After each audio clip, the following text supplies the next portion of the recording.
রাম মন্দিরের উদ্বোধন ঘিরে সাজো সাজো রব অযোধ্যায়। 22শে জানুয়ারি উদ্বোধন, আর তার আগে জোর কদমে চলছে প্রস্তুতি।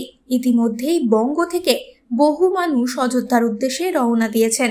এবার এক পায়ে ভর করে সাইকেল নিয়ে অযোধ্যার পথে সৌমিক।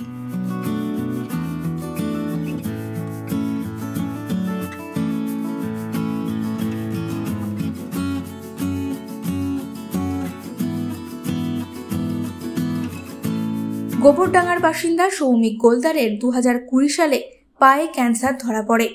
2023-এর ফেব্রুয়ারিতে দুর্ঘটনার পর একটি পা চিরতরে হারাতে হয় সৌমিককে। এখন এই এক পা নিয়েই অযোধ্যায় যাচ্ছেন সৌমিক। এক পায়ে রাম মন্দিরে যাওয়ার উদ্দেশ্য একটি, শ্রী রামচন্দ্র আমাদের ভিতর বিরাজমান প্রত্যেকের ভিতরই, কিন্তু তার রাজ্যে তিনি ফিরছে দীর্ঘ 500 বছর পরে। তো শ্রী রামচন্দ্রের মন্দিরে বা তার চরণে যাওয়ার ভীষণ ইচ্ছে এবং আগ্রহ নিয়ে আমি আজ গোবরডাঙ্গা থেকে রাম মন্দিরে বের।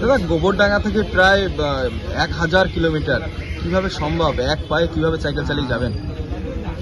এমনিতেই দেখুন, মানে আমার যে আগ্রহ এবং ইচ্ছা শক্তি তো রয়েছেই বটেই, তারপরে শ্রী রামচন্দ্রের আশীর্বাদ ছাড়া এটা কখনো সম্ভব নয়। তো শ্রী রামচন্দ্রের চরণে পৌঁছাতে হবে, এইটুকুই আমি জানি। একদম কি আজ থেকে যাত্রা শুরু? আজকে থেকে যাত্রা শুরু করব। 20 তারিখের ভিতরেই আমি পৌঁছানোর চেষ্টা করব। মূলত কি কারণে যাওয়া?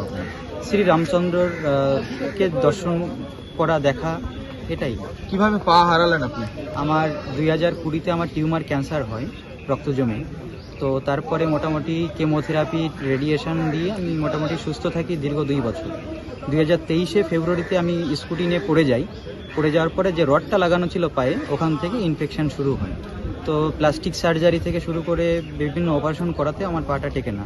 অ্যাটলিস্ট ভ্যালোরে আমার পাটা বাদ দিতে হয়। যে এক পা নেই, তারপরে আবার সাইকেলে যাওয়া কেন? মূলত কোনো সামাজিক বার্তা দিতে চাইছেন? সামাজিক বার্তা বলতে দেখুন, যেভাবে স্কুটি, বাইক বা বিভিন্ন যানবাহন যেভাবে চলছে রাস্তাঘাটে, পলিউশন সৃষ্টি করছে, সমাজকে দূষিত করছে, তো সাইকেল ধীরে ধীরে উঠে যাচ্ছে। তো সাইকেলটাকে নিয়ে বেরোচ্ছি যাতে মানুষ দেখুক এবং আগ্রহ করে সাইকেল চালায়, আর নিজেকে এবং মেন্টালিটিকে সুস্থ রাখলে পরে সাইকেল খুব ভালো। পরিবার এবং গোবরডাঙ্গাবাসী কিরকম আপনাকে সাহস যোগাচ্ছে? পরিবার, প্রথমত পরিবারটাই বলি। প্রথম, পরিবার চাইনি যে আমি বেরোই এইভাবে, কারণ তাদের একমাত্র ছেলে আমি। তো সেই একটা ভয় কাজ করে তাদের। তো মোটামুটি তাদেরকে বোঝানোর পরে তারাও এখন আমাকে উৎসাহ দেয়, না তুই পারবি, বেরো। আর গোবরডাঙ্গাবাসীর কথায় আসি, গোবরডাঙ্গাবাসী আমাকে বিভিন্নভাবে সাপোর্ট করছে যে ভাই তুই যা।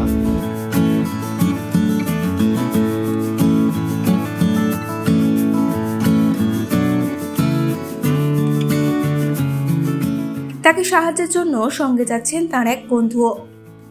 আমরা সাইকেল চালিয়েই যাচ্ছি, দুজনেই সাইকেল চালিয়ে যাবো। ওর সাইকেল ও চালাবে, আমারটা আমি চালাবো।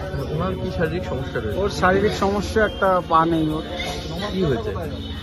পায়ে আজ থেকে 2 বছর আগে একটা ছোট্ট একটা অ্যাক্সিডেন্ট, ওর পাটা হারায়। আচ্ছা, এই অবস্থায় যাবে? হ্যাঁ, এই অবস্থায়। আপনি সাহায্যে যাচ্ছেন? আমি সাহায্যে আছি। তো